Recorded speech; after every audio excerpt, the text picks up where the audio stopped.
પાણી મુદ્દે મોરબીના ધારાસભ્ય કાંતિ અમૃતિયાએ બતાવ્યું પાણી અધિકારીઓનો ઉધડો લીધો। મોરબી જિલ્લામાં થોડું મચ્છુમાં પાણી આવે, બ્રાહ્મણીમાં આવે એ વપરાઈ જાય છે, તો એ પાણીનો જે બગાડ થાય છે ખૂબ જ બગાડ થાય। અધિકારીની બેદરકારી, બખનડી હાલતી હોય, ગેટ ઊંચા કરી નાખે કે દર વરે અમારે ધારાસભ્યને કેનાલ ઉપર જઈ અને પાણીની ભીખ માગવી પડે, આ બધું બંધ કરવું જોઈએ। પાણી મુદ્દે આકરા તેવર દેખાડતા આ છે મોરબીના ધારાસભ્ય કાંતિ અમૃતિયા। છેલ્લા કેટલાક સમયથી અધિકારીઓની મિલીભગતના કારણે ખેડૂતોને કેનાલ મારફતે પૂરતું પાણી નહીં મળતા ધારાસભ્ય લાલગુમ થઈ ગયા। સીધા જ લખતરના ઢાંકી પમ્પિંગ સ્ટેશનની મુલાકાતે પહોંચી ગયા। અહીં પહોંચતાની સાથે જ ધારાસભ્યએ પાણી મુદ્દે બતાવ્યું પાણી અધિકારીઓને ખખડાવી નાખ્યા। મોરબીમાં પાણી પુરવઠાના અધિકારીનો ઉધડો લીધો। માળિયાના ભાજપના ધારાસભ્ય કાંતિભાઈ અમૃતિયા અને ધ્રાંગધ્રાના ધારાસભ્ય પ્રકાશભાઈ વરમોરાએ લખતરના ઢાંકી પમ્પિંગ સ્ટેશનની મુલાકાત લીધી। બંને એમએલએ પમ્પિંગ સ્ટેશન પર રૂબરૂ પાણી વિતરણનું ચેકિંગ કર્યું। ઢાંકી પમ્પિંગ સ્ટેશનથી છોડવામાં આવતું પાણી ધ્રાંગધ્રા અને મોરબી સુધી ન પહોંચતા ભાજપના ધારાસભ્યોમાં અધિકારીઓ સામે રોષ જોવા મળ્યો। અધિકારીઓની મિલીભગત અને રહેમનજર હેઠળ પાણી ચોરી થતી હોવાનો અને આગળ પાણી ન મળતું હોવાનો આક્ષેપ કર્યો અને કહ્યું આનાથી સરકાર બદનામ થતી હોય છે। જિલ્લાના નર્મદા વિભાગના અધિકારીઓને પણ ઢાંકી પમ્પિંગ સ્ટેશન પર બોલાવી તેમનો બરાબરનો ઉધડો લઈ લીધો। જવાબદાર અધિકારીઓ સામે કડક કાર્યવાહી કરી દોષિત જણાય તો સસ્પેન્ડ કરવાની પણ બંને ધારાસભ્યોએ માંગ કરી।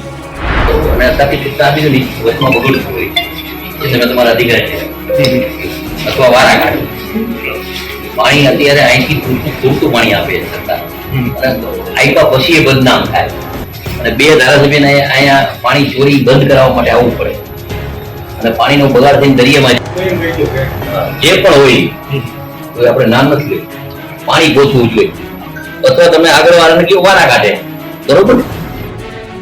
જૂનાગઢથી ત્રીજી વાર ચૂંટાયેલા સાંસદ રાજેશ ચુડાસમાએ દુશ્મનોને આપી ચીમકી। આ 5 વર્ષમાં મને જે નડ્યો છે એમને મૂકવાનો નથી, એ પણ આ જાહેર મંચ પર લોકસભાની ચૂંટણી પૂર્ણ થતાં જ ભાજપના કેટલાક નેતાઓ આક્રમક તેવર દેખાડવા માંડ્યા છે। ચૂંટણીમાં અને ગત ટર્મમાં નડેલા દુશ્મનોને ખુલ્લેઆમ ચેતવણી આપી રહ્યા છે। ત્યારે જૂનાગઢ બેઠકના સાંસદ રાજેશ ચુડાસમાએ વિરોધીઓને ખુલ્લા મંચથી લલકારીને ધમકીભરી ભાષામાં ચીમકી આપી।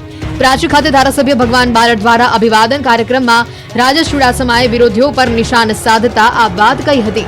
ત્રીજી વાર વિજેતા બની હેટ્રિક લગાવનારા ભાજપના સાંસદ રાજેશ ચુડાસમાએ જાહેર મંચ પરથી કહ્યું કે આ લોકસભા ચૂંટણીમાં મને જે નડ્યા છે તેનો ભારતીય જનતા પાર્ટી હિસાબ કરે કે ન કરે, પરંતુ હું આગામી 5 વર્ષ કોઈને મૂકવાનું નથી।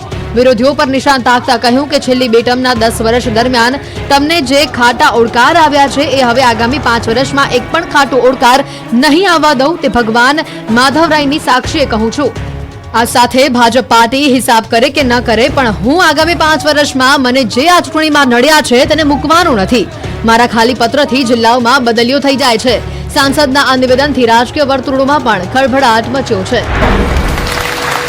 અને એ પણ કહું છું કે ભારતીય જનતા પાર્ટી હિસાબ કરે કે ના કરે, પણ હું આ 5 વર્ષમાં મને જે નડ્યો છે એમને મૂકવાનો નથી, એ પણ આ જાહેર મંચ પરથી કહું છું। બેફામ બનેલા ભેળસેળિયાઓ વચ્ચે સુરત અને વડોદરામાં ફૂડ વિભાગનું તપાસનું નાટક। ખાણીપીણીની દુકાનમાં ચેકિંગ। લોકોના સ્વાસ્થ્ય સાથે ચેડાના વધતા જતા કિસ્સાઓને લઈને સુરત ફૂડ વિભાગ એક્શનમાં આવ્યું છે અને શાળા કોલેજની આસપાસ ચાલતી ખાણીપીણીની દુકાનો પર ચેકિંગ હાથ ધર્યું। સુરત પોલીસને સાથે રાખી ફૂડ વિભાગે 62 શૈક્ષણિક સંસ્થાઓ પાસેથી દુકાનોમાં ચેકિંગ હાથ ધર્યું। 129 જેટલી દુકાનો પરથી ખાદ્ય પદાર્થોના નમૂના લેવાયા, જેના પૃથ્થકરણ માટે લેબોરેટરીમાં મોકલવામાં આવ્યા। વડાપાઉં, ઇડલી, સેવ અને આલુપુરીમાં ઉપયોગમાં લેવામાં આવતા શાક સહિતની વસ્તુઓના સેમ્પલો લેવામાં આવ્યા। આ તરફ વડોદરાની સયાજી હોસ્પિટલની કેન્ટીનમાં ફૂડ વિભાગે દરોડા પાડ્યા। કેન્ટીનમાં પીરસાતા ભોજનમાં સ્વાસ્થ્ય સાથે ચેડા થતા હોવાનું સામે આવતા કોર્પોરેટર જાગૃતિબેનની ફરિયાદના આધારે પાલિકાના ખોરાક શાખાએ કાર્યવાહી કરી। તપાસ દરમિયાન સડેલા ટામેટા, બટાકા અને ડુંગળીનો જથ્થો મળી આવ્યો, જ્યારે લોટ અને સમોસા પણ ખુલ્લા પડેલા જોવા મળ્યા। તેલ અખાદ્ય હોવાનું સામે આવતા તમામ સામાનનો સ્થળ પર જ નાશ કરવામાં આવ્યો। ફૂડ વિભાગે 14 જેટલા સેમ્પલ લઈ લેબમાં તપાસ માટે મોકલ્યા। સાથે જ કેન્ટીન 1 દિવસ માટે બંધ કરી। કેન્ટીન સંચાલકોને નોટિસ આપી 7 દિવસમાં ચોખ્ખાઈ કરવાની સૂચના અપાઈ। પેકેજ ફૂડ ખાવાની આદત હોય તો સુધરી જજો। 19 જેટલી પેકેજ ફૂડ કંપનીઓને FSSAIએ ફટકારી નોટિસ। જો તમે બહાર તૈયાર મળતા ફૂડ પેકેટ ખાતા હો તો ચેતી જજો। ચટાકેદાર સમજી ખાતા આવા ફૂડ પેકેજ તમારું આરોગ્ય બગાડી શકે છે। પેકેજ ફૂડ કંપની લોકોના હેલ્થ સાથે ચેડા કરતી હોવાનો ખુલાસો થયો છે. આવી 19 જેટલી કંપનીઓને FSSAIએ નોટિસ ફટકારી છે. પેકેજ ફૂડ પર લોકોને ભ્રામક કરતા ચિત્રો દર્શાવતી, લોકોને ગેરમાર્ગે દોરતી, કંપની હેલ્ધી ફૂડના ખોટા દાવા કરતી કંપનીઓને નોટિસ ફટકારવામાં આવી છે. FSSAIએ દેશની 19 જેટલી કંપનીઓને નોટિસ પાઠવી છે. કોમ્પ્લેન, હોર્લિક્સ, બૂસ્ટ સહિતની કંપનીઓને નોટિસ આપવામાં આવી છે. કેલોગ્સ, મુસ્લીને પણ નોટિસ અપાઈ છે. નોટિસમાં નવા કાયદા મુજબ પેકિંગ પર 100% જ્યુસ લખાણ નહીં કરવા જણાવ્યું છે. પ્રોડક્ટમાં મિક્સ કરેલી વસ્તુઓ હોય તો તેનો ઉલ્લેખ કરવા અને જેમાં શુગરની માત્રા 15 ગ્રામ પ્રતિ કિલો હોય તો હાઈ શુગરનો ઉલ્લેખ કરવા કહ્યું છે.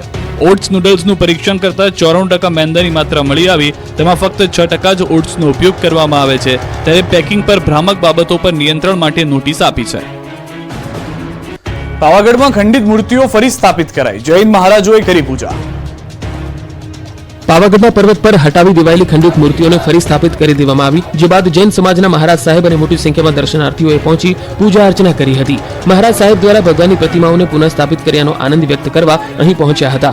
સાથે જ આગામી સમયમાં આ પ્રતિમાઓને કોઈ વિધર્મીઓ કે પ્રશાસન દ્વારા કંઈ પણ કરવામાં આવશે તો રક્ષણ માટે શ્રીફળની જેમ પોતાના મસ્તક ધરી દેવાનો સંકલ્પ લેવાયો. હાલોલથી મહારાજ સાહેબની નિશ્રામાં મોટી સંખ્યામાં જૈન સમાજના અગ્રણીઓ સહિત દર્શન માટે પહોંચ્યા હતા. દર્શનાર્થીઓએ પહોંચી પૂજા અર્ચના કરી હતી. જામનગરમાં ધાર્મિક દબાણ પર તંત્રનું બુલડોઝર ફરી. જામનગર શહેરને પાણી પૂરું પાડતા રણજીત સાગર ડેમના કિનારા પર કરી દેવાયેલા ધાર્મિક દબાણ પર તંત્રનું બુલડોઝર ફરી વળ્યું. રણજીત સાગર ડેમમાં 12 થી 15,000 ફૂટ જગ્યામાં કોઈપણ જાતની મંજૂરી વગર ધાર્મિક બાંધકામ કરી દેવામાં આવ્યું હતું. જે મામલે તંત્ર સમક્ષ ફરિયાદ મળતા ખરાઈ કર્યા બાદ તંત્ર દ્વારા ચુસ્ત પોલીસ બંદોબસ્ત સાથે ધાર્મિક દબાણને દૂર કરવામાં આવ્યું. જામનગરના હર્ષદપુર ગામના સરકારી ખરાબાની જમીન જે રણજીત સાગર ડેમનો કેચમેન્ટ વિસ્તાર આવે છે તેમાં ધાર્મિક દબાણ કરી દેવામાં આવ્યું હતું. ડેમમાં પાણી ભરાયેલું હોય ધાર્મિક બાંધકામ દેખાતું ન હતું. પાણી ઓસરતા ધાર્મિક બાંધકામ બહાર આવ્યું હતું, જે તંત્ર દ્વારા ચુસ્ત પોલીસ બંદોબસ્તની સાથે દૂર કરી સરકારી જમીન ખાલી કરવામાં આવી. જામનગર એસપીએ દબાણકર્તાઓને ચીમકી આપી છે કે જિલ્લામાં અન્ય સ્થળો પર પણ ગેરકાયદે ધાર્મિક દબાણો હશે તો તેને દૂર કરવામાં આવશે. જૂનાગઢ મહાનગરપાલિકાની જનરલ બોર્ડની મીટિંગ પૂરી થયા બાદ કોંગી મહિલા નગરસેવક અને ભાજપ પ્રમુખ વચ્ચે બોલાચાલી થઈ હતી. મહિલા નગરસેવકનું અપમાન કર્યું હોવાનો આક્ષેપ કરવામાં આવ્યો છે. મંજુલાબેન મનપા કચેરીમાં ધરણા પર બેસી ગયા હતા. બાદમાં ડેપ્યુટી મેયરે સમગ્ર મામલો થાળે પાડ્યો. જૂનાગઢ મહાનગરપાલિકાની વર્તમાન બોડીની 31 જુલાઈના રોજ મુદત પણ પૂર્ણ થઈ છે. ત્યારે આજે છેલ્લું જનરલ બોર્ડ મળ્યું હતું. કોંગ્રેસના નગરસેવક દ્વારા પાણી, ગટર, વોકળા પરના દબાણો અંગે પ્રશ્ન કરવામાં આવતા ગરમાગરમી થઈ ગઈ હતી. અંતે કમિશનરે તમામ પ્રશ્નોનો યોગ્ય નિકાલ થશે તેવી બાંહેધરી આપી હતી અને વર્તમાન ભાજપની બોડીએ 1500 કરોડ રૂપિયાના દાવા કામ કર્યા હોવાનો દાવો કર્યો હતો. તેમજ આવનારી ચૂંટણીમાં ફરી ભાજપ સત્તા મેળવશે તેવો વિશ્વાસ પણ ભાજપ નેતાએ વ્યક્ત કર્યો. ચોમાસાના બ્રેક વચ્ચે બનાસકાંઠાના ધાનેરામાં પાણીનો કકળાટ. ધાનેરાના શિવનગર વિસ્તારમાં પીવાના પાણીનો કાળો કકળાટ સર્જાયો, જેને લઈને મહિલાઓએ નગરપાલિકા પાસે માટલા ફોડી વિરોધ દર્શાવ્યો.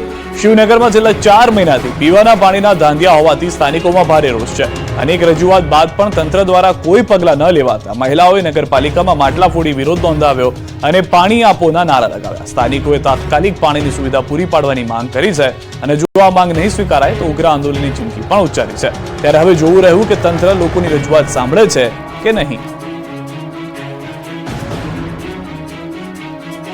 અમરેલીમાં ખેડૂતે 7 વીઘામાં 70 મણ ખારેક પકવી, પ્રાકૃતિક ખેતીનું પરાક્રમ. ખારેકથી લહેરાતું આ ખેતર અમરેલીના શાપર ગામના પ્રગતિશીલ ખેડૂત સંજયભાઈ સુદાણીનું છે.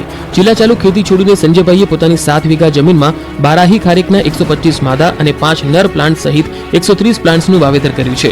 જંતુનાશક દવા કે રાસાયણિક ખાતર વિના તેમણે ગૌ આધારિત પ્રાકૃતિક માવજત આપી. સંજયભાઈનો ખર્ચ ઘટ્યો અને ઉત્પાદન વધ્યું. ગયા વર્ષે 7 વીઘામાંથી સંજયભાઈને 70 મણ ખારેકનું ઉત્પાદન મળ્યું. તેઓને આશા છે કે આ વર્ષે ઉત્પાદનમાં ઘણો વધારો થશે.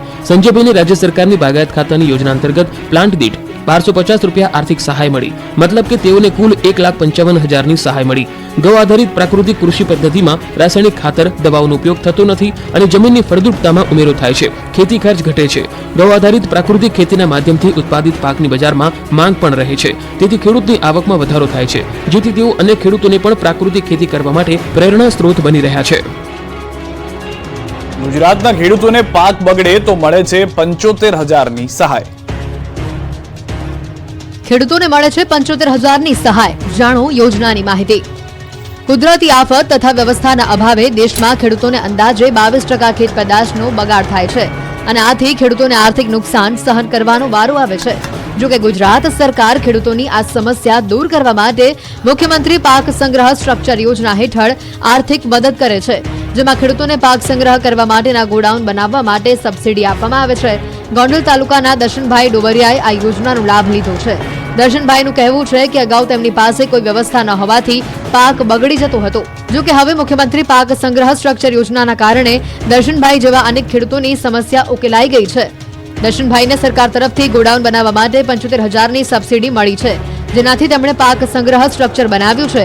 આ સ્ટ્રક્ચરની મદદથી તેઓ પોતાનો પાક લાંબા સમય સુધી સંગ્રહ કરી શકે છે. રાજકોટના પરાપીપળિયાના વિક્રમભાઈને પણ સંગ્રહ માટે ગોડાઉનનો ન હોવાથી પાક બગડવાની સમસ્યા હતી. સતત ચિંતા રહેતી હતી, પરંતુ હવે તેનો ઉકેલ આવી ગયો છે. ખેડૂતોને પોતાના ગોડાઉનના કારણે હવે નીચી કિંમતે ફરજિયાત પાક વેચવામાંથી મુક્તિ મળી છે અને તે ખેત પેદાશ લાંબા સમય સુધી સંગ્રહ કરી સારો ભાવ મેળવી શકે છે. આમ મુખ્યમંત્રી પાક સંગ્રહ સ્ટ્રક્ચર યોજના તે ખેડૂતો માટે ઉપકારક બની રહી છે. અમરેલીના ભચાદરની જર્જરિત શાળાના 100 બાળકો પર મોતનો ખતરો. ભણે ગુજરાત ગણે ગુજરાત શાળા પ્રવેશોત્સવ સહિતના તાઇફાઓ થાય, પરંતુ અમરેલીના ભચાદર ગામની જર્જરિત શાળા તંત્રને દેખાતી નથી. શિક્ષણ વિભાગને જર્જરિત શાળાઓ રિપેર કરવામાં રસ નથી, બસ તેમને ફૂટા પડાવવામાં જ રસ છે. રાજુલા તાલુકાના ભચાદર ગામની પ્રાથમિક શાળામાં ભયાનક દ્રશ્યો જોવા મળ્યા. ભચાદરમાં શાળા અતિ જર્જરિત હાલતમાં છે. 100થી વધુ વિદ્યાર્થીઓ ભયના ઓછાયા હેઠળ શિક્ષણ મેળવી રહ્યા છે. શિક્ષણ મંત્રીને રજૂઆત પણ કરી કોઈ ઉકેલ નથી આવી રહ્યો. ગ્રામજનો વાલીઓમાં પણ ચિંતા સાથે રોષ ફેલાયો છે. ભચાદરમાં નવી શાળા તાત્કાલિક આપવામાં આવે તેવી માંગ ઉઠી છે. આ શાળાની હાલત 6 માસ કરતા વધુ સમયથી આ સ્થિતિમાં છે. હાલ સરપંચે ભચાદર ગ્રામ પંચાયતમાં બાળકોને બેસવાની વ્યવસ્થા કરી છે. સરપંચે કહ્યું, શિક્ષણ વિભાગે અન્ય ગામમાં શાળાને હાલ પૂરતી ટ્રાન્સફર કરવાની વાત કરી છે, પરંતુ દૂર થવાને કારણે ગ્રામજનો વિદ્યાર્થીઓ તૈયાર નથી. રાજુલા તાલુકા શિક્ષણ અધિકારીએ ખોટા વાયદા આપ્યા કે હવે પાડવા માટેની પ્રક્રિયા કરવામાં આવશે. રંગીલું રાજકોટ બન્યું છે રક્ત રંજિત. કોઠારીયા વિસ્તારમાં યુવાનની હત્યા કરીને લાશ સળગી તો મિત્રએ કરી મિત્રની હત્યા. રંગીલું રાજકોટ બન્યું રક્તરંજિત. રાજકોટમાં 24 કલાકમાં જ બે લોકોની હત્યા થઈ જતા હાહાકાર મચી ગયો. રાજકોટના કોઠારીયા વિસ્તારમાં યુવાનની હત્યા કરીને લાશ સળગાવી દેવામાં આવતા ખળભળાટ મચ્યો. આજે ડાયમ પોલીસે તપાસનો ધમધમાટ શરૂ કર્યો છે, તો બીજી તરફ ગાંધીગ્રામ પોલીસ સ્ટેશન વિસ્તારમાં 21 વર્ષીય અર્જુન વ્યાસ નામના યુવાનની છરીના ઘા ઝીકીને તેના જ મિત્ર દ્વારા હત્યા કરવામાં આવી હોવાની ઘટના સામે આવી છે. કૃણાલ નામના મિત્ર દ્વારા નશો કરાવડાવી કોઈ કારણોસર છરીના ઘા ઝીકીને હત્યા કરવામાં આવી હોવાનું સામે આવ્યું છે. ત્યારે પોલીસ દ્વારા આરોપીની શોધખોળ હાથ ધરવામાં આવી. મૃતક અર્જુન વ્યાસ પોતાની પિતાની પાનની કેબિનમાં મદદ કરતો હોવાનું સામે આવ્યું. અર્જુન વ્યાસ 2 ભાઈ અને 1 બહેનમાં સૌથી નાનો હોવાનું સામે આવ્યું. સિંહોના ખોરાક માટે ગીર જંગલના હરણ ચિત્તલનું બરડા અભયારણ્યમાં સ્થળાંતર. અત્યાર સુધીમાં 23 ચિત્તલ સફળતાપૂર્વક મુક્ત કર્યા. બરડા અભયારણ્યમાં સ્વૈચ્છિક રીતે આવેલા સિંહ પરિવારમાં વધારો થઈ રહ્યો છે, ત્યારે તેના ખોરાક માટે ગીરમાંથી બરડા અભયારણ્ય ખાતે વન્ય પ્રાણીઓનું સ્થળાંતર કરવાની કામગીરી શરૂ કરવામાં આવી છે અને અત્યાર સુધીમાં 23 ચિત્તલ સફળતાપૂર્વક મુક્ત કરાયા છે.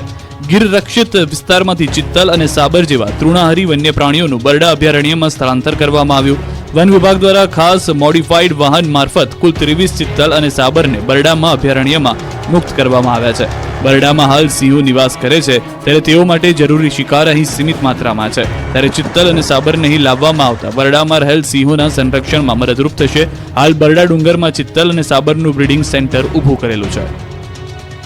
Asiatic સિંહોનું vacation. ગીર અભયારણ્ય 4 મહિના બંધ રહેશે. શાળાઓમાં વેકેશન પૂર્ણ થતા હવે એશિયાટિક સિંહોનું વેકેશન થશે શરૂ. 16 જૂન એટલે કે આવતીકાલથી સાસણગીર અભયારણ્ય પ્રવાસીઓ માટે 4 માસ સુધી બંધ રહેશે. વેકેશન બાદ 16 ઓક્ટોબરથી ફરી ગીર અભયારણ્ય પ્રવાસીઓ માટે ધમધમતું થશે. સાસણગીર અભયારણ્ય દર ચોમાસાની ઋતુમાં બંધ રાખવામાં આવે છે, કેમ કે એક તો જંગલના રસ્તા કાચા અને નદીનો પ્રવાહ સતત વહેતો હોય છે. વરસાદ દરમિયાન અહીં આવતા પ્રવાસીઓને તકલીફ પડતી હોય છે. આ દરમિયાન અહીં વસવાટ કરતા સિંહો તેમજ બીજા હિંસક પ્રાણીઓનો પ્રજનન કાળ શરૂ થાય છે, એટલે પશુઓને કોઈ ખલેલ ન પહોંચે તે માટે ગીર અભયારણ્ય બંધ કરી દેવામાં આવે છે. જો કે અમરેલીનું આંબરડી સફારી પાર્ક તેમજ સાસણ ખાતે આવેલ દેવળિયા સફારી પાર્ક પ્રવાસીઓ માટે ખુલ્લું રહેશે. ગત વર્ષે સાસણ, આંબરડી અને દેવળિયા પાર્કમાં 8,83,000 પ્રવાસીઓએ મુલાકાત લીધી હતી, જેમાં 8,000 વિદેશી પ્રવાસીઓ હતા, તો ગીર અભયારણ્યમાં 1,95,000 પ્રવાસીઓએ મુલાકાત લીધી હતી. હવે 4 મહિના બાદ સાસણ ગીર અભયારણ્ય પ્રવાસીઓ માટે ખુલશે. કચ્છના રણના ઘુડખર પ્રાણીઓ નહીં રહે તરસ્યા 4-5 કિલોમીટરના અંતરે પાણીના પોઈન્ટ બનાવાયા કચ્છના રણમાં ઘુડખર પ્રાણીઓ હવે નહીં રહે તરસ્યા. વન વિભાગ દ્વારા વન્ય પ્રાણીઓ માટે દર 4 થી 5 કિલોમીટરના અંતરે પાણીના પોઈન્ટ બનાવવામાં આવ્યા છે. પ્રાણીઓના પ્રાણ સલામત રહે તેના માટે ગુજરાત વન વિભાગે 50 થી વધુ પાણીના જળકુંડ બનાવી ખાસ વ્યવસ્થા કરી છે, જે દૈનિક ધોરણે સવાર સાંજ પાણીથી ભરવામાં આવે છે. વન વિભાગ દ્વારા જ્યાં જ્યાં પાણીના કુદરતી સ્ત્રોત ઉપલબ્ધ નથી ત્યાં ત્યાં આવી ખાસ વ્યવસ્થા ઊભી કરવામાં આવી છે. ખારાગોડા, દહેગામ, પીપળી, અખિયાણા, ઝીંઝુવાડા, વસુરાજપુરા, અમરાપુર, ભીમકા, ઓડુ એમ અલગ અલગ રણ વિસ્તારની અલગ અલગ જગ્યાએ 4 થી 5 કિલોમીટરના અંતરે પાણીના પોઈન્ટ બનાવવામાં આવ્યા છે. પાણીના હોજ અને અવેડા પણ છે. 45 થી 50 પોઈન્ટમાં દરરોજ સવાર અને સાંજે વન્ય પ્રાણી ઘુડખર, લોંકડી, નીલગાય, વરુ, શિયાળ, જરખ, સસલા અને જુદા જુદા પક્ષીઓ માટે